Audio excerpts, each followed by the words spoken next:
Matagumpay na naaresto ng mga tauhan ng Kalasyaw Municipal Police Station ang isang lalaki na itinuturing ng top 1 most wanted person sa antas ng municipal level noong Hulyo 20, 2026.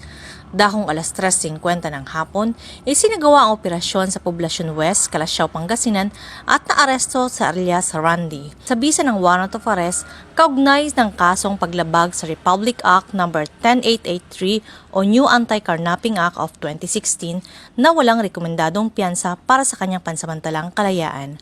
Matapos ang pag-aresto ay dinala ang akusado sa himpilan ng Kalasyaw Municipal Police Station para sa kaukulang dokumentasyon at iba pang mga legal na proseso bago iharap sa korte.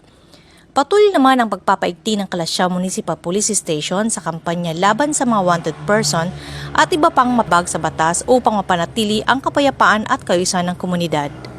Mula dito sa Ilocos Region, ako ang iyong Police News Network Correspondent, Police Master Sergeant Carmela Dangecan, alagad ng batas, tagataguyod ng balitang pulis.